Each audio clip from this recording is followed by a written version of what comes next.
Vamos a iniciar el webinar dándole la palabra al doctor José Gutiérrez. El doctor José Gutiérrez es cirujano egresado del posgrado de Cirugía General del Hospital Universitario de Caracas, posgrado de la Universidad Central de Venezuela, y es cirujano bariátrico del Centro Integral para el Tratamiento de la Obesidad. José Enrique nos va a hablar esta tarde de los conceptos teóricos de la cirugía metabólica y sin más preámbulos, le damos la palabra. Bienvenido, José Enrique. Puedes compartir tu pantalla para iniciar la presentación. Muchísimas gracias, Luis. Bueno, muchísimas gracias a IPSO Latinoamérica por, darnos esta oportunidad de poder conversar un poquito sobre estos temas interesantes que nos unen. Y bueno, muchas gracias a la Sociedad Venezolana de Cirugía Bariátrica por concederme el honor, pues, de hablar un poquito y participar de este webinar. Bueno, como ya lo comentó déjame ver si logro. Denme un segundito porque la imagen está ocupando toda la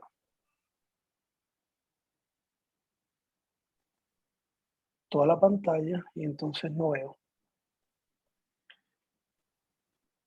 No sé cómo cerrar esto. Bueno, vamos adelante. La intención de este seminario es hacer un repaso un poco de cómo el aparato digestivo tiene que ver en el control y en el metabolismo de la glucosa, y luego finalmente tratar de enlazar esa parte teórica con las modificaciones que nosotros hacemos cuando realizamos una cirugía bariátrica.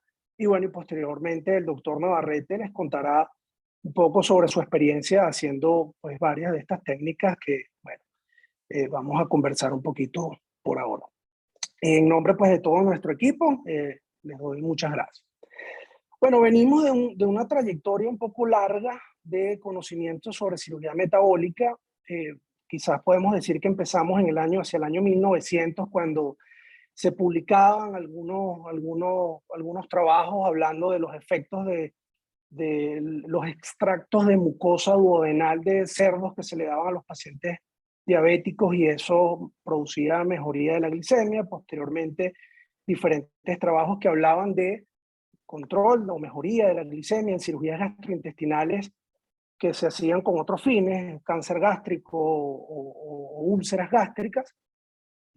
Posteriormente empieza la cirugía bariátrica formalmente hacia los años 70 como tratamiento de la obesidad, pero no es sino hasta este nuevo siglo, hasta el año 2000, que empiezan a surgir nuevos trabajos donde se hace énfasis en el control de la glicemia independiente de la pérdida de peso, un control precoz que bueno, luego con los trabajos publicados por el doctor Rubino en los ratones diabéticos no obesos, modificando el aparato gastrointestinal, haciendo bypass duodeno-yeyunales, pues creo que causó el gran revuelo, y entonces inicia hacia el 2007 más o menos una investigación formal sobre el tratamiento de la diabetes con cirugías. Surge la primera cumbre de cirugías para la diabetes, luego en Roma, luego la segunda en Londres, y luego viene un reconocimiento de las sociedades médicas sobre las cirugías gastrointestinales como una herramienta para el tratamiento de la diabetes. Podemos clasificar, yo podría definir el aparato digestivo, tiene 4 zonas donde logramos digamos, un efecto en el control de la glicemia. Yo diría que el fundus gástrico, el duodeno, luego el yeyuno proximal y luego el ilion y el colon. Cada una va a tener una fisiología distinta. En el fundus se va a producir grelina. Cuando el estómago está vacío, se libera grelina. Esa grelina tiene, como vemos, diversos efectos que son diabetogénicos, es decir, el aumento de la grelina propicia el aumento de la glucosa. Cuando comemos, esa grelina se inhibe, se reducen sus niveles plasmáticos, y si comemos más, la inhibición es más potente. Luego, cuando el alimento pasa hacia el duodeno, En el duodeno ocurren algunas cosas interesantes. Bueno, primero se habla de un factor duodenal que aún no se identifica muy bien, que pues, se dice ser como antagónico de las incretinas, se dice ser un factor que propicia el incremento de la glicemia. En el duodeno ocurre el 80% de la absorción de la glucosa y se produce una pequeña porción de grelina, no tan importante como en el fondo, pero algo de grelina se produce. Luego, en el yeyuno proximal, en la medida que el alimento va pasando, pues van a liberar algunas incretinas, estos péptidos intestinales que, bueno, fundamentalmente en el intestino proximal se libera péptido inhibidor gástrico, como se conocía anteriormente, hoy se le llama péptido insulinotrópico glucosa dependiente, en vista de que su función pues ahora se conoce pues que es más hacia el control de la glucosa, y algo de péptido parecido al glucagón, que bueno, esto va a tener un efecto no tan importante porque el GIP pues quizás tiene mayor efecto cuando las glicemias son muy altas, más de 180, pero cuando el alimento pasa hacia el intestino distal, entonces ahí sí hay una gran liberación de GLP-1 y también hay una liberación del péptido tirosina, que también va a tener un efecto tanto inhibiendo el hambre como estimulando pues, los mecanismos que regulan la glicemia, y en conjunto pues vamos a sumar una gran cantidad de mecanismos, de funciones en los diferentes órganos blancos que van a terminar en el control de la glicemia. Adicionalmente, un poco más reciente se ha empezado a hablar mucho del efecto de los ácidos biliares, cuando esos ácidos biliares pues estimulan a nivel de los receptores, a nivel del ilion terminal y el colon, pues esa interacción entre los ácidos biliares y la microbiota pues también tiene un elemento muy importante en el control de la glicemia. Lo vamos a ver un poquito más en detalle más adelante, y creo que específicamente el control y el efecto de los ácidos biliares tiene mucho más que ver con lo que nosotros hacemos, con las modificaciones que nosotros hacemos del aparato gastrointestinal. O sea, las distintas técnicas van a variar más por esto que por lo que tiene que ver con el efecto incretínico, pero bueno, lo vamos a desarrollar un poquito más adelante. En general, las cirugías bariátricas van a controlar el mecanismo, van a controlar el metabolismo a través de la restricción calórica. Obviamente vamos a estar comiendo menos calorías. Vamos a, pues la mayoría de las cirugías condicionan un vaciamiento gástrico acelerado, lo que hace que el alimento llegue poco digerido al intestino distal, y el alimento poco digerido es más potente en la estimulación de las células L que producen las incretinas, sobre todo el GLP-1. Algunas técnicas incluyen la resección o la exclusión del fundus gástrico, y eso por supuesto va a generar una disminución en la secreción de la grelina, y obviamente al disminuir la secreción de una hormona que tiene un efecto diabetogénico, pues eso nos va a ayudar al control del metabolismo de la glucosa. Al excluir el duodeno, pues entonces vamos a estar valga la redundancia, excluyendo la zona donde se produce este famoso factor duodenal y donde se absorbe el 80% de la glucosa, y la modificación de los ácidos biliares y los cambios en la microbiota que se producen, pues también van a tener un potente efecto en el control del metabolismo de la glucosa y en el control de las otras comorbilidades asociadas a la obesidad.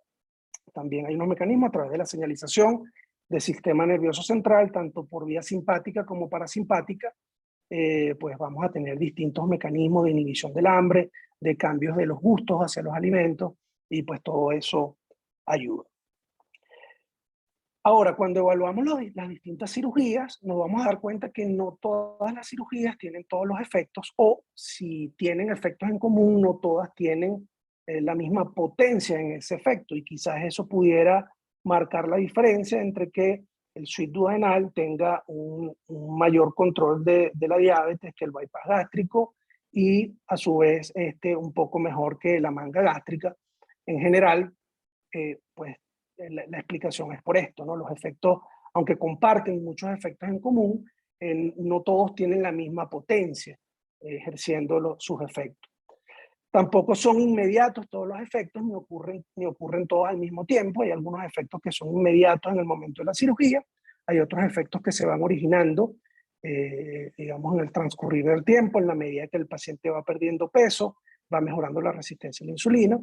Y entonces podemos decir que en los primeros 2 años donde se logra el 100% de los efectos metabólicos de las cirugías bariátricas. Entonces vamos a ver una red bien compleja de mecanismos que permiten que el aparato digestivo, en su estómago a través de la grelina, en el intestino delgado a través de las incretinas o del factor de crecimiento de fibroblastos, a través de la insulina y el glucagón que se produce en el páncreas, a través de la microbiota, a través del sistema nervioso parasimpático, simpático. Vamos a tener un montón de señalizaciones que van a permitir que el aparato digestivo se comunique con los órganos encargados del metabolismo de la glucosa y así controlar la glucosa. Si vamos a ver cómo la grelina va a tener receptores en distintos órganos que tienen que ver con el metabolismo de la glucosa y con algunas otras comorbilidades, que, bueno, como ya les comenté, al disminuir los niveles de grelina, vamos a inhibir también, o vamos a disminuir también su efecto en los órganos blancos. Vamos a ver cómo en el páncreas, fundamentalmente, yo creo que uno de los efectos más importantes que logra la cirugía es que permite un aumento de las células beta, va a permitir o va a estimular una diferenciación de las células pancreáticas en células beta, va a disminuir la apoptosis de las células beta, y eso va a permitir pues, que un páncreas con reserva pueda responder muy bien a la estimulación de la cirugía. Vamos a ver otros efectos como en el hígado, donde se bloquea el ingreso de los ácidos grasos libres al hígado. Eso va a mejorar la esteatosis hepática, va a disminuir la síntesis de VLDL y va a propiciar el consumo de esos ácidos grasos a nivel muscular. A nivel del tejido graso, vamos a fomentar un aumento de la termogénesis. En este punto, pues bueno, la hormona tiroidea de T3, de T4 se convierte en T3 activa y eso aumenta la termogénesis y eso permite pues, que aumente el consumo de la glucosa, que aumente el metabolismo y eso también va a favorecer a que la glicemia mejore. En el músculo esquelético mejora la resistencia a la insulina, aumenta el consumo de azúcar. A nivel cardíaco es muy importante porque aumenta el gasto cardíaco mejorando o propiciando una vasodilatación o aunado a una vasodilatación periférica, lo que va a ayudar al control de la tensión arterial. Y bueno, a nivel cerebral también va a tener algunos efectos. Sobre todo hace que el paciente empiece a tener bueno, menos hambre, por supuesto, y gusto hacia alimentos más saludables, cosa que, por supuesto, siempre nos va a ayudar. A nivel del tejido graso, vamos a ver cómo en la medida que el paciente va perdiendo peso, va a haber una mejoría de la resistencia a la leptina, lo que permite que disminuyan sus valores, y además va a haber un aumento de la adiponectina, además de haber una disminución de otras adipoquinas producidas en este tejido graso, que, bueno, sus efectos a nivel de los órganos blancos también van a propiciar una mejoría en el control de la glicemia. Ahora voy a hablarles un poco sobre los ácidos biliares que creo que tienen un papel importante, no le habíamos dado tanto protagonismo y creo que la manipulación de los ácidos biliares es fundamental en lo que nosotros hacemos. Bueno, como ya sabemos, los ácidos biliares pues son esteroides que tienen un extremo hidrofílico y un extremo hidrofóbico y que su función es básicamente formar micelas para transportar grasas y favorecer pues su transporte, ¿no? Los ácidos biliares se van a producir a expensas del colesterol, ya principalmente por la vía clásica es donde se produce la mayor cantidad, un proceso complejo de más de 16 enzimas, inicia con esta citocromo 450, un proceso que va a terminar a nivel del hígado en ácidos biliares primarios, como el ácido cólico y el ácido quinodioxicólico, que para poder salir de la célula hepática, pues debe conjugarse con taurina o glicina, y ya en las vías digestivas va a ser manipulado, transformado, va a sufrir varios cambios estructurales mediados por la microbiota intestinal o por la interacción en su microbiota intestinal, entre los cuales está la desconjugación, que va a convertir el ácido cólico los ácidos biliares primarios en ácido secundario, el ácido cólico en ácido deoxicólico y el ácido quenodeoxicólico en ácido litocólico. Entonces aquí empieza un poco a desmenuzarse un poquito este tema de los ácidos biliares. ¿Por qué? Bueno, porque no todo el mundo tiene la misma microbiota. Cada individuo tiene una flora bacteriana distinta, tiene una microbiota intestinal diferente. Esa variación va a depender de lo que comemos, de nuestra programación genética, va a depender de las horas del día y de los ciclos circadianos, va a depender de la edad, del consumo de algunos medicamentos, sobre todo antibióticos, y de la cantidad de actividad física que hacemos. Cuando un individuo come y ese alimento interactúa con la microbiota, esa microbiota va a hacer que a través de los ácidos biliares, de los ácidos grasos de cadena corta y de los factores inflamatorios, pues el procesamiento de esa comida mantenga un equilibrio o mantenga la balanza hacia el lado de la homeostasis metabólica, o más bien fomente el síndrome metabólico y todas las enfermedades que la conforman. La microbiota va a modificar la síntesis de ácidos biliares, ya que él va a modular tanto la reabsorción como la excreción. Y ahorita vamos a explicar cómo funciona eso. También va a modificar la composición, es decir, el porcentaje o la cantidad de los subtipos de ácidos biliares va a depender de cómo la transforme la microbiota. Y adicionalmente, pues todos los cambios estructurales que va a recibir los ácidos biliares también van a depender de diferentes modificaciones que le hace la microbiota. Sobre todo, bueno, la microbiota es la que va a determinar cuánto de los ácidos biliares se transforman en secundarios, de acuerdo a o generando oxidación y epimerización, va a aumentar o disminuir la afinidad hacia los lípidos. Con la esterificación va a aumentar la hidrofobicidad y lo que va a fomentar un aumento en la excreción, y la transformación a sus moléculas en espejo, a sus moléculas ISO, pues va a disminuir el efecto bactericida y va a permitir que pues las bacterias puedan proliferar en mayor medida. Entonces, ¿cómo los ácidos biliares van a regular el metabolismo? Bueno, inicialmente por la síntesis biliar. También va a depender de la interacción que tengan con la microbiota y de la capacidad que tengan esos ácidos biliares modificados por la microbiota de estimular o inhibir el receptor farnesoide X y de estimular o inhibir los receptores asociados a la proteína G. Entonces, cuando vemos el ciclo de la bilis, de los ácidos biliares, pues se producen en el hígado a expensas del colesterol, se excretan hacia el duodeno, empieza la transformación de la microbiota intestinal, ocurre la reabsorción en el ilion distal, principalmente se reabsorben los no conjugados, porque son liposolubles y atraviesan de mejor manera la membrana celular, mientras que los conjugados pues les cuesta un poco más ser reabsorbidos y son los que finalmente terminan excretándose.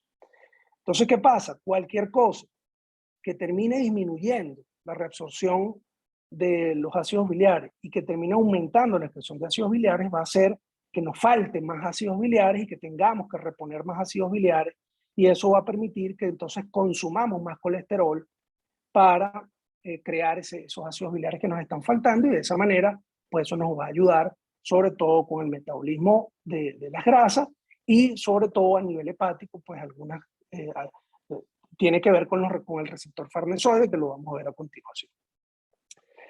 Entonces, luego de la manipulación de los ácidos biliares por la microbiota, cada individuo va a tener lo que llamamos un pool de ácidos biliares distintos, una combinación única que cada quien tiene de ácidos biliares primarios, ácidos biliares secundarios, ácidos biliares primarios conjugados y ácidos biliares secundarios conjugados. Y esta mezcla va a definir si vamos a reabsorber mayor cantidad de ácidos biliares, vamos a excretar mayor cantidad de ácidos biliares, o vamos a estimular con mayor potencia los receptores, o si vamos a generar efectos metabólicos directos, ya que los ácidos biliares tienen ligandos directos, sobre todo en el músculo y en el hígado, en el músculo y en el páncreas. Entonces, a través de esta combinación, nos vamos a dar cuenta, porque no todos los ácidos biliares tienen la misma capacidad de estimular a los receptores. Por lo tanto, la combinación de estos ácidos biliares es lo que va a determinar con qué potencia se estimulan los receptores que terminan mediando el control metabólico. Entonces, por eso es muy importante toda esa transformación que se produce con los ácidos biliares en el transcurrir del aparato digestivo. Hablando específicamente del receptor farnesoide X, es un receptor nuclear, es decir, necesitamos que la bilis entre a la célula, que los ácidos biliares entren a la célula para que se produzca la estimulación. Estos receptores están a nivel de ilion distal y en el hígado. Ellos van a utilizar digamos, como intermediario en su señalización a este factor de crecimiento de fibroblastos, es decir, digamos, si hay una reabsorción aumentada de bilis, se inhibe el factor farnesoide X a nivel del ilion, esto inhibe la síntesis de este factor de crecimiento de fibroblastos, esto inhibe el receptor farnesoide X a nivel hepático y de manera, pues, como mencionamos acá, a través de una retroalimentación negativa, esto va a favorecer la síntesis de nuevos ácidos biliares. Entonces, de esta manera, esta estimulación a nivel del ilion va a permitir una acción a nivel hepático.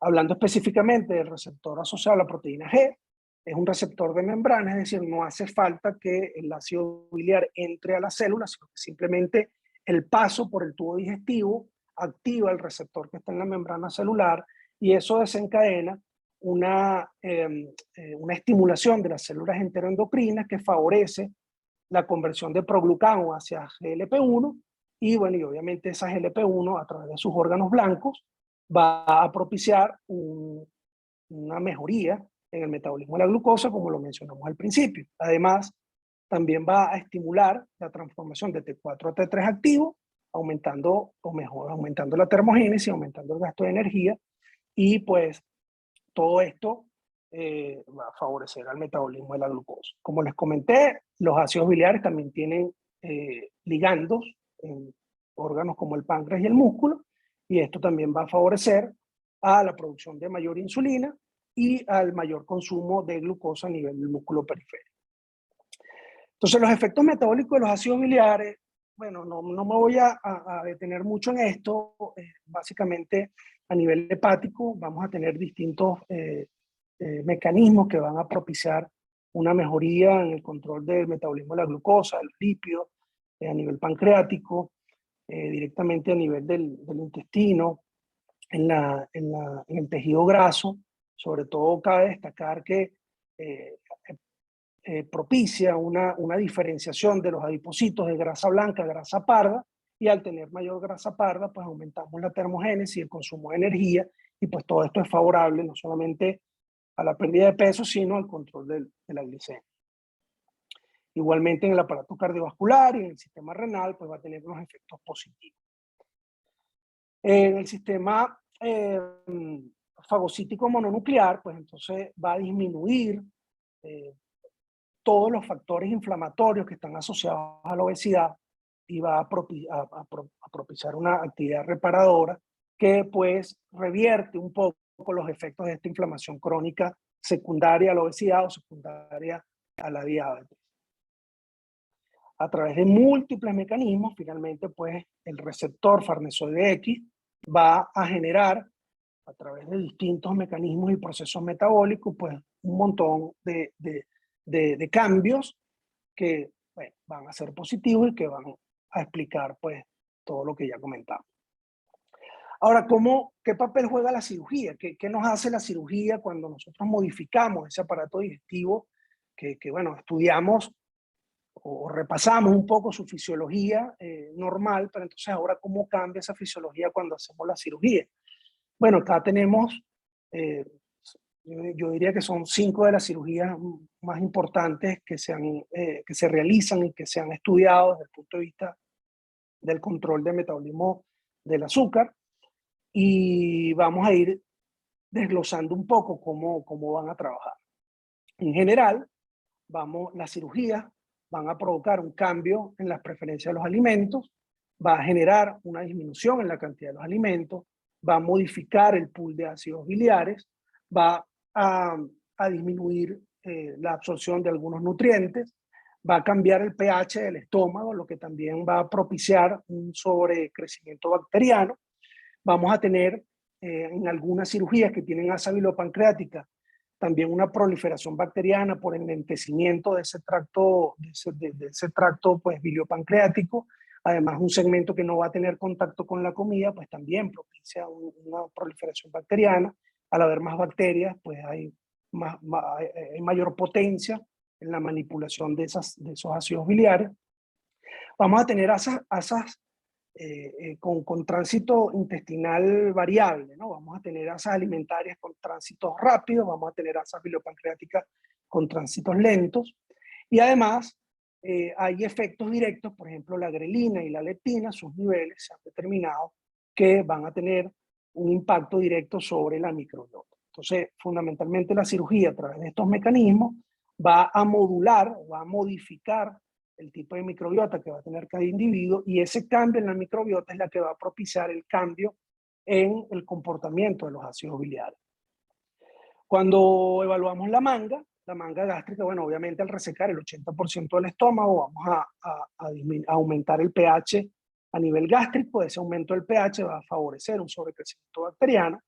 Vamos a tener un vaciamiento gástrico acelerado, lo que va también a aumentar la motilidad intestinal.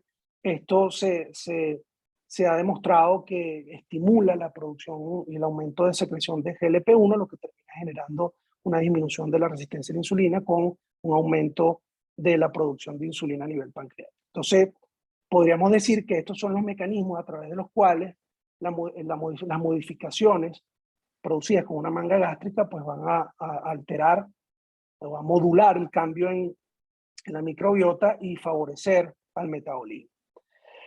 En el bypass se suman muchos más mecanismos. Vamos a tener los mismos mecanismos que tenía la manga, vamos a tener un pH aumentado, vamos a tener una motilidad en el asa alimentaria que es va a tener una motilidad acelerada. También por estimulación precoz de los segmentos distales del intestino, va a haber un aumento del GLP-1, lo que va a aumentar la secreción de insulina.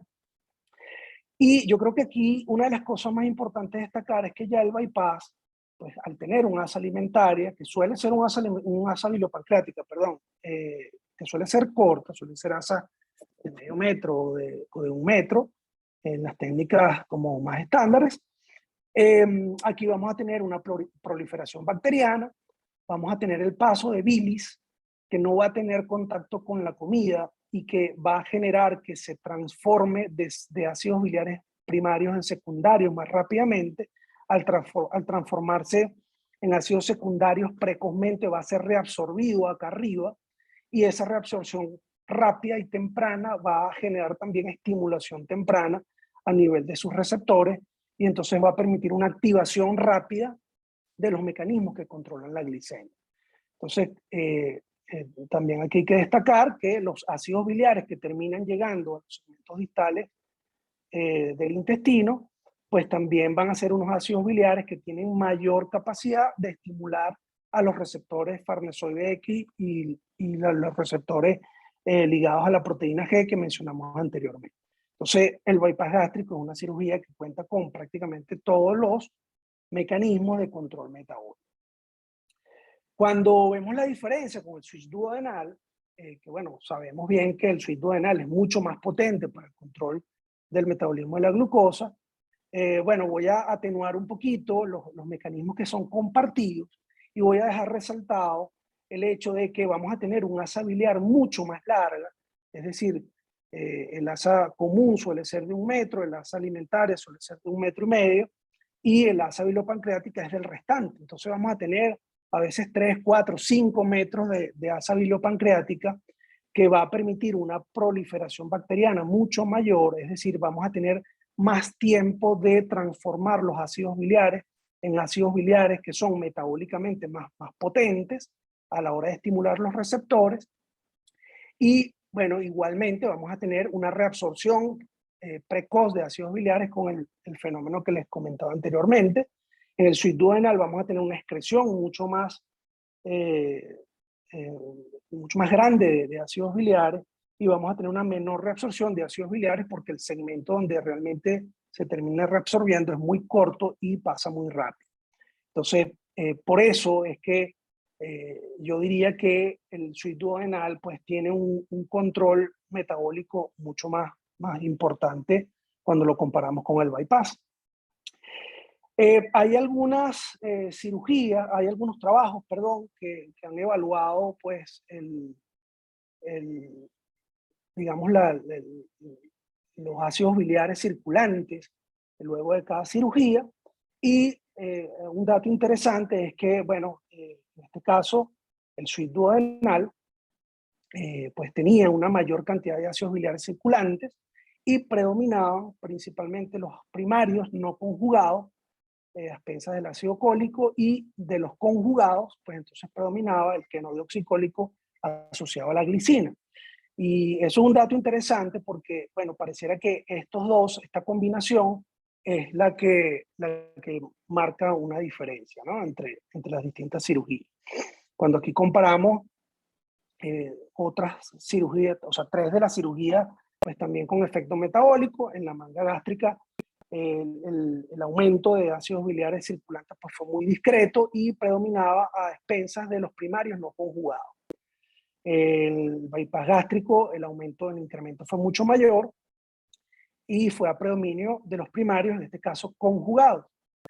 Y en el bypass de una sola anastomosis, pues entonces hubo un predominio de los ácidos primarios y secundarios conjugados, sobre todo con glicina, que se parece mucho a lo que habíamos visto que ocurría en el suite duodenal.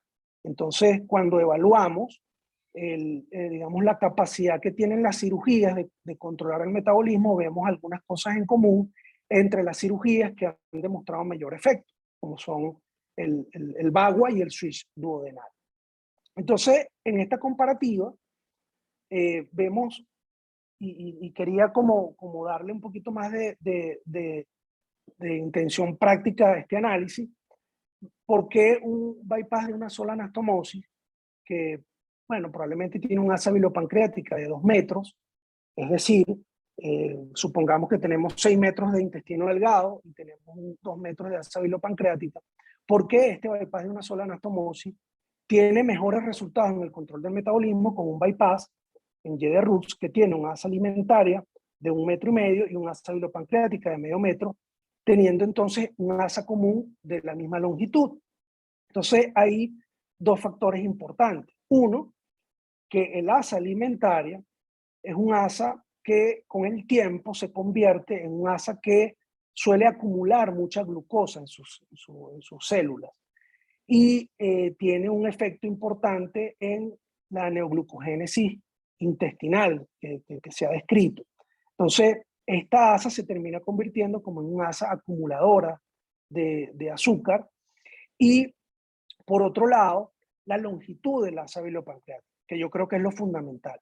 La longitud de la asa bilopancreática hace, en el caso del VAGUA, que haya una proliferación bacteriana aumentada, que haya mayor cantidad de intestino y de microbiota modificando los ácidos biliares. Hay mayor intestino también reabsorbiendo ácidos biliares de manera precoz, y además esa proliferación bacteriana y esa modificación que se hace en los ácidos biliares va a generar que cuando tenga contacto con la comida, pues el bypass de una sola anastomosis se comporta más como un procedimiento malabsortivo que como un procedimiento restrictivo, como catalogamos el bypass gástrico. Entonces, eso quizás pudiera a lo mejor ser una teoría que explica un poco por qué el comportamiento es diferente. Ojo, igual como pasa con el suite duodenal, el VAGUA tiene una incidencia mayor de trastornos nutricionales, tiene una incidencia mayor de desnutrición proteico-calórica, de anemias, de déficit de vitaminas y minerales, y bueno, muy probablemente es por esto que estamos dejando una asa bilopancreática muy larga. Bueno, ya para terminar, bueno, la modificación del aparato digestivo produce cambios en la fisiología del metabolismo que favorece el control de la obesidad y sus comorbilidades por múltiples mecanismo, las diferencias técnicas de cada una de las cirugías con efecto metabólico, puede explicar por qué algunas tienen mayor efecto metabólico y a su vez mayor riesgo de complicaciones nutricionales que otras. Y bueno, muchísimas gracias. Espero no haberlos aburrido con tanta teoría y ahora pues el doctor Navarrete nos explicará un poco, nos dará un poco más de información interesante relacionada con las cirugías. Voy a dejar de compartir pantalla. Listo. Muchas gracias, José Enrique, por tu excelente conferencia. Yo siempre digo que cuando escuchamos estas conferencias y las vemos, nos mandan a estudiar nuevamente la fisiología. Te felicito, muchas gracias por esta brillante participación. Bueno, vamos a darle la palabra ahora al doctor Salvador Navarrete. Le pedimos que vaya compartiendo su pantalla mientras tanto. El doctor Salvador Navarrete, muy conocido por todos, es profesor titular de la Universidad Central de Venezuela, es expresidente de la Sociedad Venezolana de Metabólica y es PhD en cirugía metabólica. Y en esta oportunidad el doctor Navarrete nos va a presentar, digamos, la parte práctica de todo esto, de lo cual estamos compartiendo el día de hoy, que es la cirugía metabólica. Salvador, bienvenido, buenas noches, cuando tú quieras. Sí, adelante. Estoy tratando de vencer mis... No sé si ya la tienes. No, aún no la vemos. Vamos a ver. ¿Y ahora? Ahora sí, perfecto. Okay. Adelante. Bueno, primero que nada quiero felicitar a José Enrique por esta brillante exposición. Yo creo que esto no es aburrido, yo creo que esto es cada vez más interesante. Lo que pasa es que nosotros estamos acostumbrados a operar y menos a estudiar, y esto es lo que hace, como dice Luis, nos abre un espacio para la investigación y desarrollo de conocimiento. Quiero darle las gracias al doctor Estuardo Berens y al doctor Sergio Aparicio por la invitación a participar en las actividades de IPSOLAC, y quiero agradecerle al doctor Luis Leve, el presidente de la Sociedad de Cirugía Bariátrica Venezolana, por cursarnos esta invitación y yo poder hablar con mis compañeros de Latinoamérica y de Venezuela sobre un tema en el cual ya tengo algunos años trabajando, que un poco para deslindar el tema, porque como sabemos ya la cirugía metabólica se separa un poco del índice de masa corporal y se hace más referencia a los problemas metabólicos, y yo creo que un poco lo que trabajamos durante el Congreso, José Enrique, el tema de qué cosas nuevas hay en cirugía metabólica, además de la diabetes, y que no estén directamente relacionadas con el peso. Y en ese orden de ideas, yo quiero ya de una vez dejar sentado algo que acaba de decir José Enrique, que pareciera que el bypass gástrico de una sola anastomosis, por tener un asa biliopancreática un poco más larga y todos los mecanismos biliares, pareciera que da mejor control metabólico, y ya hay publicaciones, y nosotros tenemos publicaciones en índice de masa corporal por encima de 30. De manera que por encima de 30, si no hay contraindicación para hacer un bypass gástrico o una anastomosis, yo creo que esa es la cirugía que se debe hacer.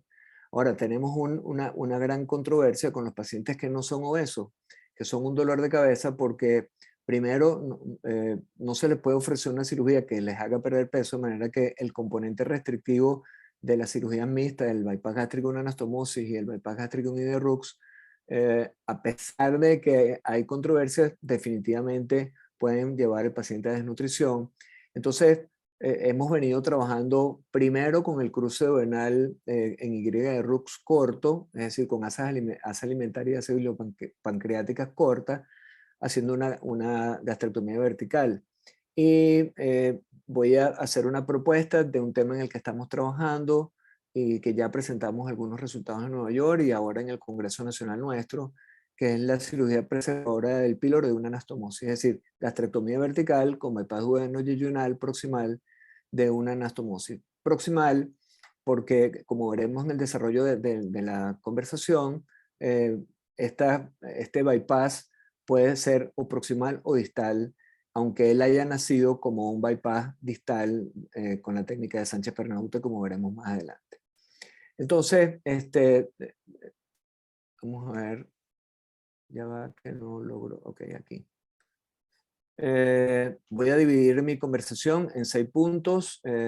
Voy a tratar de detenerme un poco en los detalles de la técnica y de la nomenclatura y luego presentar nuestros resultados. Brevemente, hago un resumen de la primera generación de procedimientos bariátricos nació con la técnica de Mason y luego cuando aparece el bypass gástrico por laparoscopia, descrito por Whitworth en el 94, hace un salto la cirugía bariátrica y es hasta el 2013 el estándar de oro. Y la gastrectomía vertical lo desplaza, ya que es una técnica un poco más sencilla que el bypass gástrico. Sin embargo, como ya bien sabemos, entre el 10 y el 20% de estos procedimientos a los 5 años fallan por reganancia de peso, lo cual da origen a una segunda generación de procedimientos bariátricos, entre los cuales están las derivaciones biliopancreáticas que fueron descritos en el año 79 primero por Escopinaro y luego el cruce venal por Marceau y Hess en 1993 y 1998 respectivamente. Como bien dijo José Enrique, estas técnicas, sobre todo el cruce venal, es la que da los mejores resultados metabólicos. Sin embargo, tiene problemas de comorbilidad, de mortalidad, ya que es una técnica que produce mucha desnutrición. Y por esto, y su complejidad técnica, solamente constituyen el 1,5 de todos los procedimientos bariátricos. Entonces, nosotros comenzamos a seguir el trabajo de Sánchez-Pernahute, que describe el SADI en el año 2007, haciendo una gastrectomía vertical con un bypass duodenal de una anastomosis a 200 centímetros de la válvula ileocecal, es decir, un bypass bastante mal absortivo, y él ha ido alargando ese canal común por el tema de la desnutrición, de manera que hay que tener siempre mucho cuidado con la longitud de las asas, pero él lo hacía distal, hacia el ilio.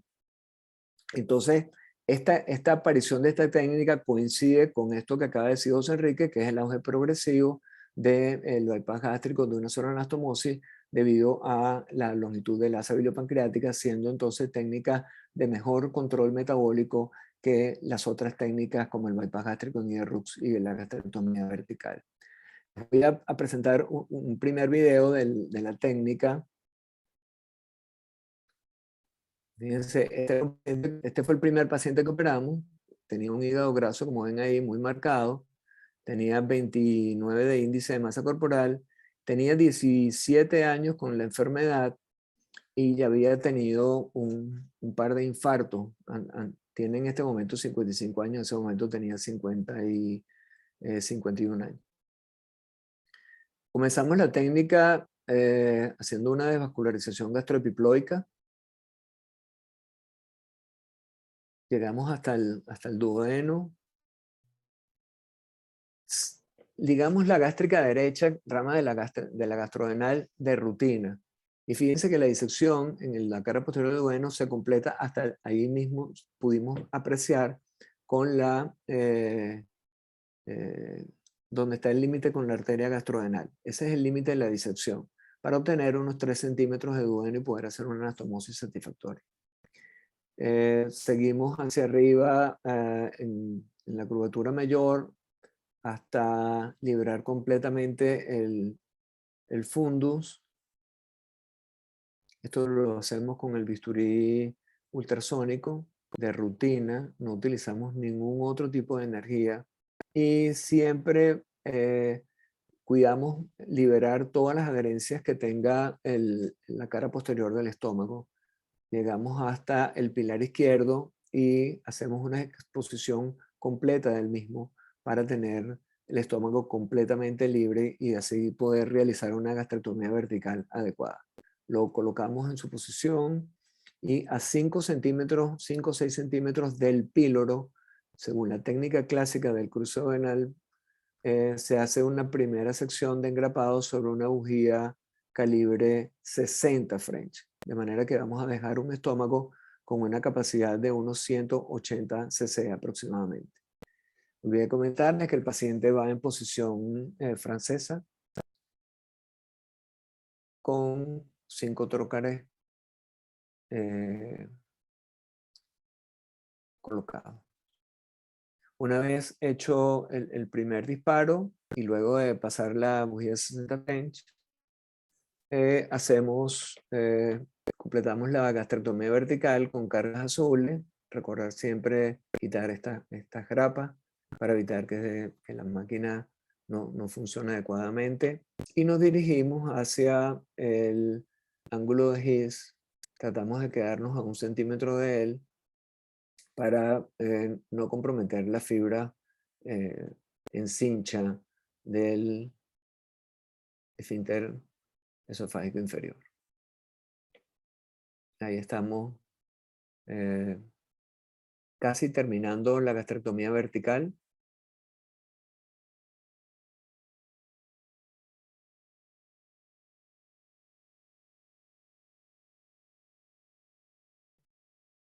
Si tienen dudas, no escatimen con el uso de grapas. Es preferible gastar un cartucho a tener una fístula, como en este caso. Fíjense que prácticamente está totalmente engrapado y preferimos trabajar con niveles de seguridad. Posteriormente, hacemos una sobreestructura de la línea de engrapado de rutina con todas las gastrectomías verticales, y nuestra recomendación es hacer la gastrectomía vertical y suturar la línea de engrapado antes de seccionar el duodeno para que no esté el estómago bailando dentro del abdomen. Entonces, dejando el estómago en su posición, ya el duodeno está liberado y procedemos a hacer la sobresutura con unos 28 centímetros de polipropileno 2.0 con aguja SH. Ese es el resultado final de la gastrectomía vertical. Fíjense que es un antro amplio, porque el antro es motor y no reservorio. Eso está ampliamente descrito. Las mangas no tienen que ser tan estrechas. Y fíjense, ahí está la arteria gastrodenal, ahí atrás, debajo de la máquina justamente, y introducimos la engrapadora con una carga de 60 milímetros azul. Seccionamos el duodeno. Fíjense que nos queda como unos 2 o 3 centímetros de duodeno para poder hacer la anastomosis. Posteriormente y de rutina siempre abrimos el epiplón mayor, el aumento mayor lo abrimos para facilitar el ascenso de la asa yeyunal, la cual procedemos a contar en este momento desde el ángulo de Treitz unos 150 centímetros en pacientes con índice menor de 35, y en menores de 30 también hacemos 150 centímetros de asa biliopancreática o asa aferente, que es como debería llamarse. Entonces fijamos el yeyuno por su borde medial muy cerca del mesenterio para que nos deje suficiente para hacer la anastomosis a la línea de engrapado del duodeno. Esto permite anclar la anastomosis, quitarle tensión y facilitar la misma, de manera que hacemos un plano continuo y posteriormente hacemos un pequeño orificio. Inicialmente lo hacíamos con el bisturí ultrasónico, o preferimos primero el orificio con la electroovulación monopolar y luego completamos con el bisturí ultrasónico. Inicialmente, los primeros casos los hacíamos con la máquina de 35 milímetros, que es muy cómoda para hacerlo. Luego hicimos algunos casos con 60, pero se nos distorsionaba la anastomosis, y entonces decidimos hacer la anastomosis en los últimos 6 casos, en los últimos 7 casos la hemos hecho totalmente, ¿no? Como veremos más adelante. Bueno, aquí se completa el cierre del orificio en 2 planos. Siempre probamos la anastomosis, hacemos prueba neumática. Ahí la tienen. Y sacamos la pieza para completar la gastrectomía. La técnica de mano, fíjense, el procedimiento es similar. Digamos, la gástrica derecha de rutina, como les dije. Recuérdense que hay un trabajo muy interesante en una carta editorial de Marquesini a Obesity Surgery, donde él demuestra con arteriografía que la gástrica derecha se puede ligar de rutina, ya que se mantiene la irrigación con la gástrica izquierda. Una vez hecho el primer plano, fíjense aquí, como les dije, abrimos con electrocoagulación monopolar sobre la sonda, completamos la apertura del seno y después hacemos la apertura del yeyuno. Teniendo suficiente tejido para poder hacer un segundo plano posterior perforante total, comenzamos con 2 suturas de poliglin 3.0 en la línea media posterior, perforante total, y una vez que hacemos el punto de abajo, procedemos a hacer un punto con una sutura diferente. Esto se lo aprendimos a Miguel Herrera, sí. Y luego completamos el plano anterior, nos devolvemos como que si fuera un cónel y lo amarramos con la sutura que viene de abajo una vez que volteamos los ángulos para evitar que los ángulos se nos escondan. Posteriormente hacemos un segundo plano, también como poliglactin seromuscular, y hacemos una prueba neumática de rutina. Esto lo que hace es retrasar, digamos, prolongar la cirugía durante unos 20 minutos más, pero nunca pasamos de 150 a 160 minutos, salvo que tuviéramos algún problema clínico.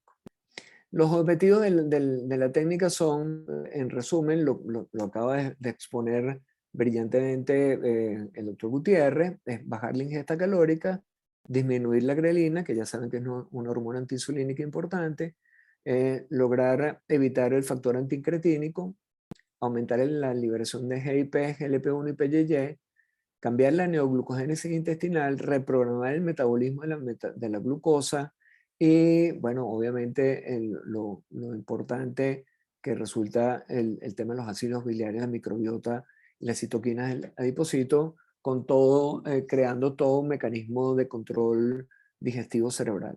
De manera que yo no voy a detenerme aquí, vimos una brillante exposición, este es en resumen lo que hay, y lo que sí voy a detallar un poco es la nomenclatura que se le ha dado a esta técnica. Inicialmente el término es anastomosis, gastrectomía vertical con anastomosis duodenal de una sola anastomosis. Este es el primer término que aparece cuando Sánchez Pernahute en el 2007 describe su técnica. Sin embargo, creemos que es mejor llamarla cirugía preservadora del píloro con duodenoenterostomía y gastrectomía vertical, y Cronenberg decidió proponer este término de cirugía de una sola anastomosis preservadora del píloro o cirugía proximal o distal. La proximal es cuando la anastomosis se hace, como veremos más adelante gráficamente, con el tercio proximal del intestino delgado, es decir, los primeros 200 centímetros del yeyuno, y la distal cuando se hace con los últimos 200 centímetros o con el tercio distal del intestino delgado. Los resultados, fíjense, es interesante resaltar que la técnica, bueno, primero, los primeros casos eran los que presentaba Sánchez Pernahute, se fue popularizando en el 2015, alcanzó su pico en el de 280 casos, para luego disminuir un poco, y nosotros pensamos, como dice aquí Schoar, que es probable que haya habido una mala absorción muy marcada y desnutrición, y esto hizo que los autores pensaran un poco más en los detalles de la técnica y han ido alargando un poco el canal común. Como les decía, Grunenberg en el año 2014 hace esta propuesta: cirugía preservadora del píloro con duodeno-enterostomía, proximal cuando es ayuno y distal cuando es a ilion.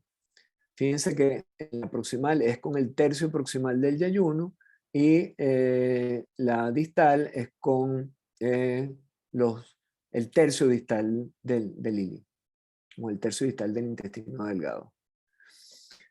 Martini en el año 2016 presentó una revisión de la literatura y fíjense que hay hay 3 trabajos con cirugía proximal, pero uno solo de ellos con pacientes con índice de masa corporal por debajo de 30. Claro, son asiáticos y recuerden que la obesidad grado 1 es por encima de 27 en Asia. Sin embargo, es el único trabajo que está publicado con menor de 30, es este trabajo de Wang, muy interesante que vamos a revisar un poco más adelante, con unos resultados metabólicos no tan buenos como se ven en pacientes obesos, y esto ya es un detalle importante que hemos podido apreciar nosotros que tenemos tiempo trabajando con pacientes por debajo de 30, que los resultados metabólicos no son tan buenos con las diferentes técnicas. El otro trabajo interesante es este comparativo de este bypass con el bypass gástrico de una anastomosis y bypass gástrico en IDE-RUX de Wei Lee y Kazama, publicado en el año 2014. Fíjense, presentan una serie importante, son 16 casos de IDE-RUX, 17 de una sola anastomosis y 19 de esta técnica, con un promedio de edad, un índice de masa corporal, con unos resultados bastante parecidos, sin diferencia estadísticamente significativa, y lo único que es estadísticamente significativo es el tiempo quirúrgico, que es mucho mayor en la técnica que estamos de la cirugía preservadora del píloro proximal. Las complicaciones son más o menos similares, el tiempo de hospitalización más o menos similar. Y los resultados metabólicos de las 3 técnicas son muy interesantes porque hay fíjense que desde el punto de vista preoperatorio son comparables los 3 grupos y no hay diferencias estadísticamente significativas en relación al control de glicemia y hemoglobina glicosilada, pero sí en relación al manejo del colesterol, que es mucho mejor el control con el IDE-RUX, igual que el HDL. Los triglicéridos se mantienen más o menos igual, el valor alcanzado para las 3 técnicas, de manera que pareciera que el IDE-RUX da mejor control del colesterol que esta técnica que estamos describiendo.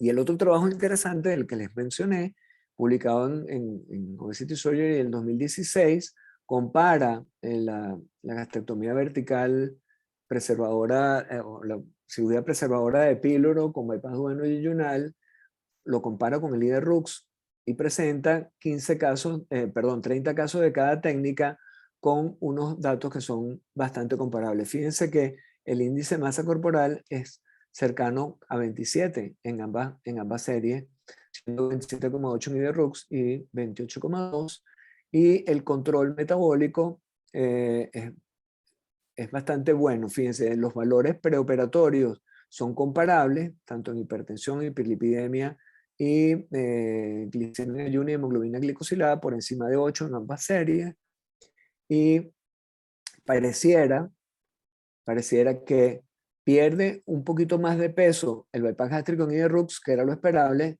pero no llegan a ser desnutridos, y el control metabólico pareciera ser un poco mejor, sin ser estadísticamente significativa, en la técnica preservadora de píloro con bypass duodeno-yeyunal proximal. Este es un resumen de los cuadros. Fíjense cómo baja el índice de masa corporal un poco más en el IDE-RUX, cómo mejora de manera sustancial los valores de glicemia, siendo mejor el control metabólico con esta técnica, y curiosamente el péptido C disminuye al cabo de un año, cosa que nosotros no hemos observado en esta técnica. Nosotros hemos visto pacientes con reserva pancreática muy pobre de 0,9 de péptido C y estar actualmente con 2,5 de péptido C. Y bueno, finalmente quería mencionar un par de trabajos antes de citar los nuestros resultados, que son el trabajo de Chile de Hugo Morales, porque es en pacientes, como decía, grado 2, pero él no hace sino describir la técnica, no presenta los resultados. Y el trabajo clásico de Sánchez Pernaute, fíjense que en este primer trabajo del año 2015 presenta unos resultados a 5 años extraordinarios. Fíjense que son 97 pacientes. A los 5 años, los pacientes han perdido casi el 100% del exceso de peso. Y fíjense, la hemoglobina glicosilada baja de 7,6 a 5,52 con un excelente control del colesterol y los triglicéridos. Posteriormente, en la revista de Castilla y León, en el año 2017, publica 239 pacientes con una glicemia en ayuna de 94, una hemoglobina glicosilada al quinto año del 5% y con una remisión del 85% de la diabetes. Es importante destacar que esto es en pacientes obesos y él describe esta técnica en pacientes prácticamente superobesos. Nosotros en el año 2019, en el Mundial de Nueva York de Diabetes, tuvimos una conferencia sobre esta técnica y presentamos estos resultados en los primeros 5 pacientes que teníamos. Actualmente tenemos 9 pacientes con más de 1 año de seguimiento y fíjense que los resultados eran bastante interesantes. Y en este momento tenemos 9 casos, 5 masculinos y 4 femeninos operados con evolución de enfermedad. Y yo quiero resaltar esto porque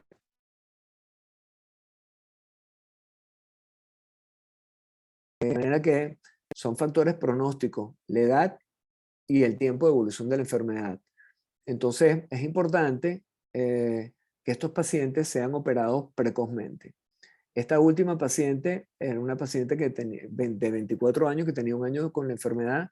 La paciente tiene en este momento 4,5% de hemoglobina glicosilada al año de operada. De manera que yo llamo a la reflexión a los cirujanos y a los endocrinólogos que trabajan con nosotros para que los pacientes no se manden a operar cuando ya no tienen reserva pancreática. El tiempo quirúrgico promedio nuestro fue de 132 minutos. Inicialmente nos tardamos un poquito menos cuando hacíamos el disparo con la máquina y hoy actualmente nos tardamos como unos 150 minutos en promedio total. 2 días de hospitalización para los pacientes, el segundo día le damos líquidos claros y lo egresamos. Y tuvimos un paciente que hizo una hemorragia digestiva superior el segundo mes del postoperatorio por una úlcera de la anastomosis, a pesar de que esta técnica se describe para evitar las úlceras de la anastomosis. Y los resultados nuestros al año de operado, fíjense, el promedio del peso son 70 kilos, el índice de masa corporal alcanzado luego de 1 año es 22, o sea que en promedio no se desnutren nuestros pacientes. La glicemia en ayunas está por debajo de 110 y una hemoglobina glicosilada alrededor del 5,5%. Tenemos en este momento 6 pacientes en remisión con glicemias normales, sin medicación, con hemoglobina glicosilada por debajo del 6,5% y mejoría en 3 pacientes que son los pacientes que tienen más tiempo de evolución y tienen más de 50 años. Con glicemias normales y hemoglobina glicosilada por debajo de 7, pero requieren medicación. Sin respuesta no tuvimos ningún caso. En conclusión, siendo el cruce venal una técnica más sencilla que el realizado con Y de Rux, que esta técnica tiene menos morbilidad y menos mortalidad, tiene muy buenos resultados metabólicos con 1 año de seguimiento. Sin embargo, consideramos que se necesitan más estudios aleatorios con seguimiento a largo plazo. Y todo esto está coincidiendo con el auge progresivo, como dijo el doctor Gutiérrez, del bypass gástrico, una anastomosis, consolidando una propuesta alternativa que constituyen los bypass de una anastomosis. Es importante destacar que es una cirugía experimental que debe ser parte de protocolos de investigación.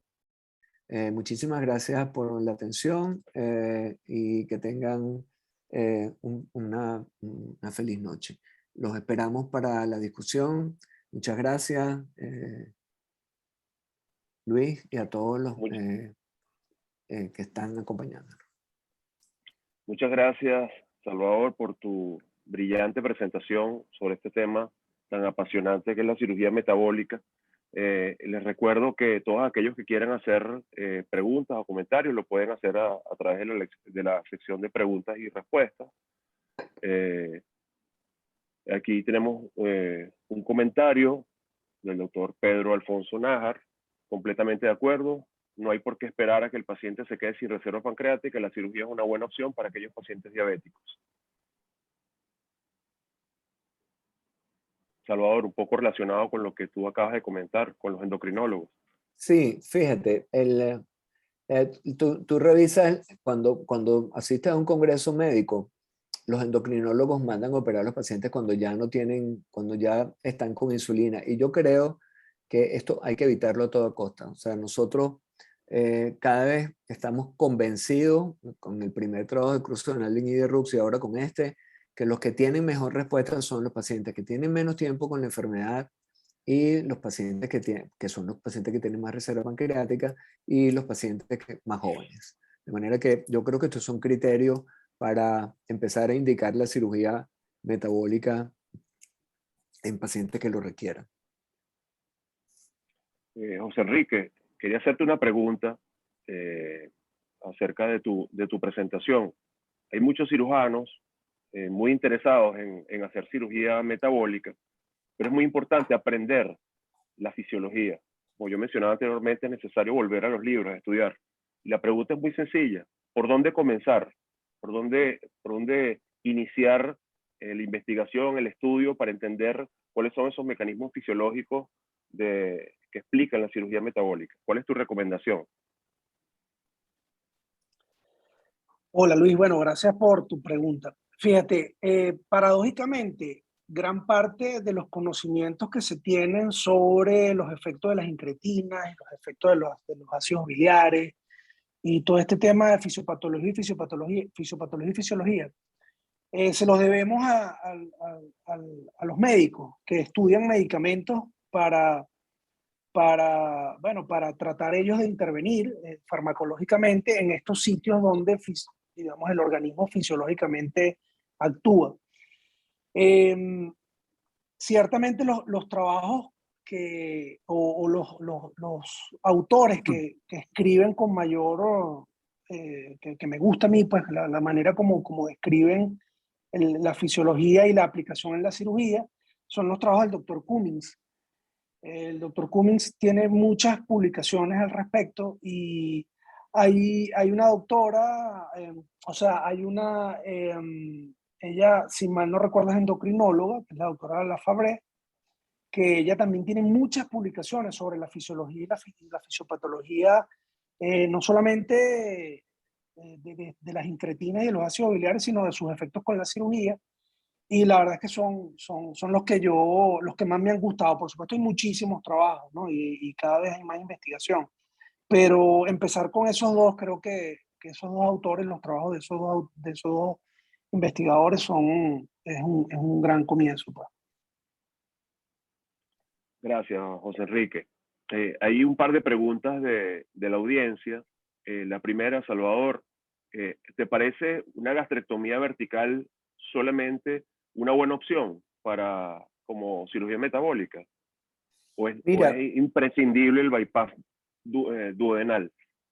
Fíjate, te puedo decir con certeza, bueno, tuvimos la oportunidad de publicar un caso, y gracias por la pregunta, en una diabética tipo 1 con anticuerpos positivos, que por cierto en el protocolo hay que hacerlos de rutina, tratar de descartar que no haya una diabetes autoinmune, ¿no?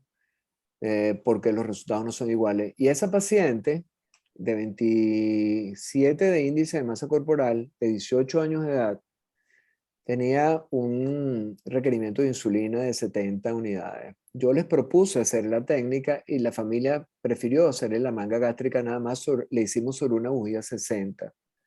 Esa paciente llegó a pesar como peso mínimo, alcanzó un índice de masa corporal de 20, pero tuvo un control metabólico, yo les puedo dejar la publicación, se publicó en el año 2018, logró un control metabólico extraordinario. La hemoglobina glicosilada le bajó de 11 a 6, el colesterol le bajó de 230 a 180, los triglicéridos mejoraron, el HDL subió y la glicemia en ayunas bajó. Y además de eso, el delta de insulina fue sustancial, es decir, el gasto de insulina bajó de 70 unidades casi a 15 unidades al día. Con esto lo que te quiero decir es que pudiera ser la gastrectomía vertical, pero hay que tener mucho cuidado con las gastrectomías verticales que son muy restrictivas si uno las hace sobre bujías 32 o 36 o 40. Hay que hacerlas anchas. Eso, ya Weiner publicó un trabajo sobre cuánto volumen queda con una bujía 60. Queda una capacidad gástrica de 180 cc y eso impide que el paciente haga tanta restricción, de manera que el paciente pueda perder peso, pero además perder la grelina, que es una hormona antiinsulínica, de manera que yo creo que sí, yo creo que la gastrectomía vertical sola pudiera ser una opción, pero recuerda que dejas por fuera todos los otros mecanismos que explicó José Enrique. Perfecto. Salvador, otra pregunta ya desde el punto de vista técnico. Que preguntan de la audiencia, el doctor Julio Bergonzi, ¿por qué prefieres hacer la anastomosis totalmente manual, ya que esto, pues, per se, prolonga un poco el tiempo quirúrgico? ¿Cuál es el criterio de preferirlo hacerlo manual en vez de hacerlo con engrapadora? Fíjate, el duodeno que queda en el proximal, el duodeno que vas a anatomizar con el yeyuno, es muy pequeño. Y si por donde entres con la máquina lo deformas y no queda, para que pueda quedarte una anastomosis suficientemente amplia de 2 centímetros al menos. Entonces cuando metes la máquina, y la máquina, recuerda que la máquina tiene una distancia entre la última grapa y la punta, que es de casi 1 centímetro. Eso deforma completamente el duodeno y entonces se hace mucho más difícil el cierre y se tuerce. Nos pasó una vez, yo no sé si tú estabas ayudándome en ese caso, o fue un caso que operé en Mérida y se deformó un poco el duodeno, no pasó nada, pero no quedó la anastomosis adecuada. Y cuando tú la haces a mano, digamos, desarrollas un poco la habilidad, te tardas unos 20 minutos más, no mucho más. Porque recuerda que cuando tú metes la máquina también tienes que cerrar un orificio. Claro, no es lo mismo que cerrar una anastomosis completa, que además nosotros la hacemos en 2 planos. La razón es técnica. Si nosotros ya no conseguíamos las cargas 35 que son mucho mejores para la anastomosis. Esa es la razón, es una razón técnica. Perfecto. José Enrique, ¿tú quieres hacer algún comentario? Sí, quería comentar que nosotros tuvimos la misma experiencia. Aunque uno tarda un poco más haciendo la anastomosis a mano, te sientes más seguro, es más cómodo, no pasas tanto trabajo para lograr colocar la máquina y lograr una anastomosis con la que te sientas cómoda. Nosotros no tuvimos ningún problema haciendo las anastomosis con la máquina, pero en lo que cambiamos la técnica a una anastomosis completamente manual, la verdad es que nos sentimos mucho más cómodos y mucho más seguros. Exactamente así, José Enrique, sí. José Enrique, te preguntan de la audiencia, el doctor Nerio León, dice que el asa biliopancreática cada vez ha cobrado mayor importancia en el papel metabólico de la cirugía. ¿Cuál piensas tú, en base a lo que tú has revisado, que debe ser la longitud ideal para el asa biliopancreática? Bueno, antes que nada saludarte, Nerio. Gracias por la pregunta. Mira, esa pregunta está difícil. Eso creo que no hay respuesta aún. Hay un punto en donde alargar el asa biliopancreática mejora el control metabólico, pero te aumenta el riesgo de desnutrición o de complicaciones nutricionales. Entonces, sabes, uno ve trabajos donde hacen, digamos, anastomosis un poco más distales con asas biliopancreáticas más largas y tienen discretos mejores resultados con un poquito más también de complicaciones nutricionales, pero no es como significativo para uno decir, esta es la longitud. Muy probablemente hay que ir haciendo trabajos con distintas longitudes y basado en la longitud total del intestino. Creo que todos hemos, en algún momento que nos ha tocado contar todo el intestino, a veces te consigues intestinos de 11 metros y a veces te consigues intestinos de 4. Sí. Entonces, obviamente, va a haber que conseguir ese punto de equilibrio basado en porcentajes, como lo comentaba el doctor Navarrete, de la técnica de Sánchez Pernaute, que agarraba tercios, un tercio, dos tercios, o porcentajes de la longitud total del intestino, y tratar de, sobre todo pacientes metabólicamente, o sea, que son difíciles de tratar metabólicamente, irse a lo mejor al extremo, donde se sabe que pues vas a tener mejores resultados, pero sin tener complicaciones nutricionales. O sea, y esto es un punto, y perdón que me extienda un poquitico, porque quiero hacer un llamado así como siempre lo hago cada vez que puedo. No seamos tan liberales al ofrecer procedimientos malabsortivos para que un bypass tenga mejores resultados metabólicos y tenga mejor pérdida de peso, a diferencia del bypass tradicional. Hay que hacerlo muy malabsortivo. O sea, no sirve hacerlo a la mitad, no sirve hacerlo de 250, no, hay que hacerlo muy malabsortivo para que realmente se note una diferencia en cuanto a pérdida de peso a largo plazo. Pero esa malabsorción nos va a traer consecuencias y bueno, yo soy de los que siempre alerta no hacer procedimientos malabsortivos a pacientes que no sabemos si vamos a poder seguir a mediano o largo plazo porque las complicaciones nutricionales pueden ser más complejas que la obesidad. Es preferible, el otro día lo comentaba el doctor Almino, es preferible tener un paciente obeso sano que un paciente flaco y desnutrido. Entonces, pero sí, esa respuesta creo que no, todavía no tiene, esa pregunta todavía no tiene respuesta. Salvador, ¿quieres hacer un comentario?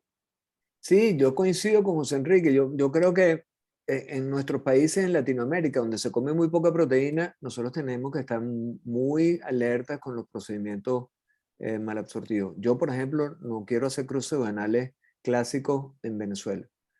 He visto casos operados de Roberti, muy bien operados y que están muy bien, pero son pacientes de sectores de clase media alta o clase alta que pueden comer proteína. En Latinoamérica no hay buena ingesta de proteínas, desde México hasta Argentina, quizás en el sur se come un poco más, pero hay que ser muy cuidadoso con los procedimientos malabsortivos. Yo, por ejemplo, no quiero hacer bypass gástrico, una anastomosis como propone el maestro Carbajo, y se lo comenté cuando lo vi la última vez.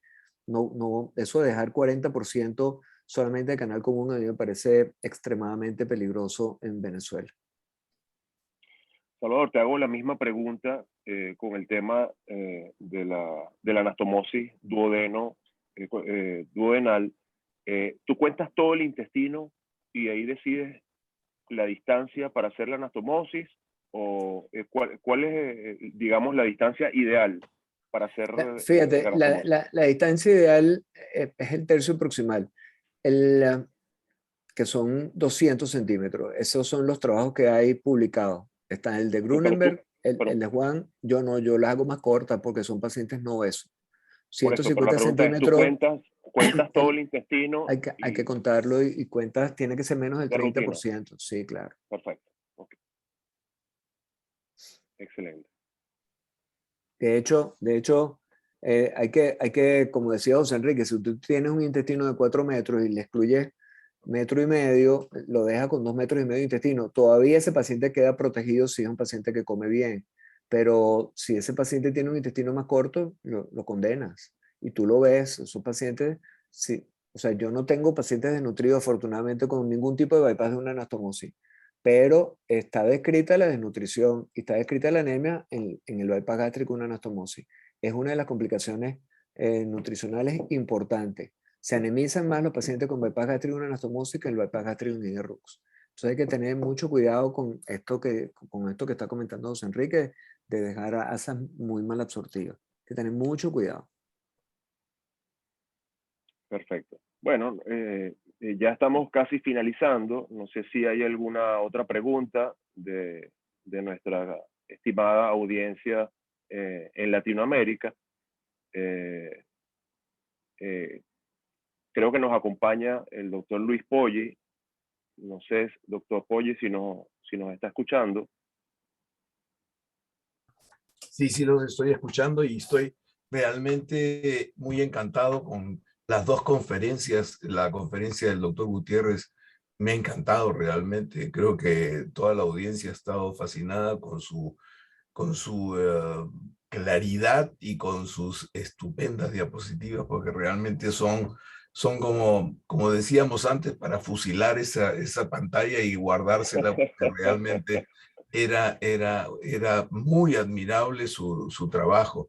Y bueno, el trabajo de Salvador en relación a la claridad que él tiene para la presentación de las técnicas y su técnica manual. Creo que la mayoría de los que están haciendo esta técnica, yo no la hago realmente porque nosotros en el Perú también tenemos cierta limitación en relación a ese tipo de población. No tenemos los súper grandes obesos por un lado, y por otro lado nuestra población en general no maneja mucho la parte de una alimentación muy cargada de proteína para evitar las complicaciones que puede dar cualquier tipo de este tipo de cirugías disabsortivas. Pero realmente yo creo que sí hay una indicación y lo que sí hay que es reconocerles que sí son realmente francamente metabólicas y sí tienen una respuesta estupenda en la parte de pacientes con diabetes. El bypass también, y el problema de la discusión de la asa biliopancreática es una de las cosas que para nosotros está en evaluación.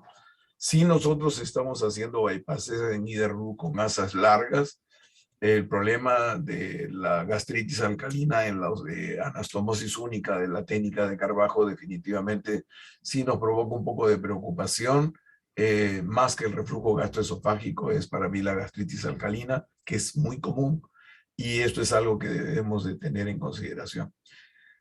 Lo que quiero decir con todo esto es de que tenemos cada vez más conocimientos, pero cada vez seguimos estando en no poder concluir sobre tener clarísimo quién va a qué técnica, porque todavía no está todo dicho. Y esto es algo de que cuando creemos de que ya está todo dicho, aparece una investigación mayor, aparecen nuevas hormonas. Hemos estado escuchándolo hace poco a Sergio Santoro con su FG9. Definitivamente son hormonas intestinales que tienen que participar. Y si al comienzo, cuando estuvimos en la facultad, eran 4, creo que ahorita deben pasar las 170 hormonas conocidas o por conocer, y que definitivamente esto es algo que es fascinante, difícil de poder concluir. Quisiéramos que fuera más simple, pero todavía hay mucho campo por investigar. Ese sería mi comentario a este magnífico webinar planteado con dos muy buenos presentadores que nos han encantado. Muchas gracias, doctor Poggi, por sus comentarios. Y sí, efectivamente se trata de un tema sumamente complejo y, como usted dice, hay mucha tela que cortar todavía de ahora en adelante y a futuro. Yo quiero, en nombre de la Sociedad Venezolana de Cirugía Bariátrica, agradecer infinitamente a IFSOLAC por permitirnos la oportunidad de participar con este webinar, especialmente al doctor Estuardo Berens, al doctor Sergio Aparicio, al doctor Poggi y todos los miembros de la Junta Directiva. Desde aquí de Venezuela, un abrazo grande para todos los que participaron en este webinar, y le voy a pedir, doctor Poggi, que sea usted quien tome la batuta y se encargue de la despedida oficial. Muchísimas gracias. Oye, muchísimas gracias por la invitación y por el honor que nos dan a nosotros, al contrario de que todas las sociedades participen con IFSOLAC. La razón de ser nuestra es participar en todos los webinares de todas las sociedades, a la sociedad venezolana, que le tenemos un cariño en especial por todas las grandes amistades que tenemos con ustedes y que realmente estamos obligados a participar con ustedes. Pero a nombre de IFSOLAC hemos pasado prácticamente hora y media, casi 2 horas de extraordinaria discusión, y que cada vez nos enriquecemos más con este tipo de webinares. A nombre de Estuardo Berens, que por razones involuntarias no ha podido estar con nosotros, quiero dar por cerrado este webinar y instarlos a que continuemos trabajando juntos e invitarlos al Mundial en IPSO Miami, al cual el simposium de Yves Solac va a ser muy grande, muy completo, y que Nathan Sundel considera de que este mundial es el mundial de Latinoamérica. Así que participemos todos lo más que podamos y hagamos de que Nathan tenga razón y que sea nuestro mundial al cual creo que todos vamos a apoyar. Buenas noches a todos. Felicitaciones otra vez por las magníficas presentaciones y realmente felicitarlos reiteradamente. Muchísimas gracias a todos en Latinoamérica. Un abrazo, doctor Boye, gracias. Hasta luego, feliz Gracias. noche. Chao, Gracias por Salvador. Feliz todo. noche para todos. Saludos. Un abrazo.